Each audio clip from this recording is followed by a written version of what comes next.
Howdy, I'm Josh Carmona, a sophomore BFA film and television major, and I'm the director of Grease Monkey. I wrote Grease Monkey for my Film 2 class in between semesters. Visually, I was into the idea of a guy who you can tell who he is because he's on a bike and he's wearing a big blue suit. And immediately that tells you enough about the character. He doesn't drive and he's not very well put together, but he's trying his best. Herbie is sort of my indictment of that kind of artist who pretends to have a lot of respect for their art form, but really is self-centered, doesn't respect other people, doesn't respect themselves, and that kind of leads into the character of Candy, who is a great foil to Herbie because without trying, kind of is everything that Herbie wants to be. She is genuinely interesting without having to force those kinds of creative aspirations out of her.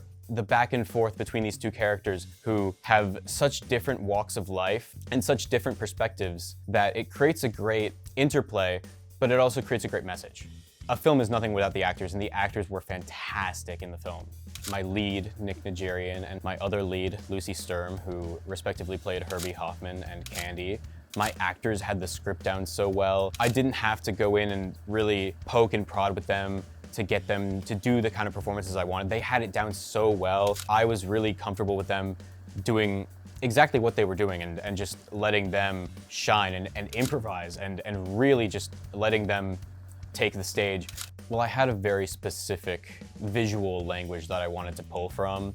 I knew the film had to have that kind of grungy 16mm aesthetic because of the subject matter. Thrunk, my director of photography, I sat him down and I made him watch a couple movies that I wanted to kind of visually reference. Sean understood my vision. He knew what I was going for visually. We kind of learned to keep things minimal so that we could work fast, and we did work really fast. We only used one light for the whole film. We used a lot of natural light, and the film looks good, and it definitely has that kind of low-budget 16mm aesthetic, which is what we were aiming for. Grease Monkey taught me that your first creative ambition can be your strongest, and to follow whatever line of inquiry you have to its deepest conclusion. Even if you think an idea is dumb, if you keep following it, you might find something really gold. Ask yourself, like, what do you find important in the world? What kind of stories do you want to tell? What kind of stories do you like? From those questions, you can kind of discover what matters to you and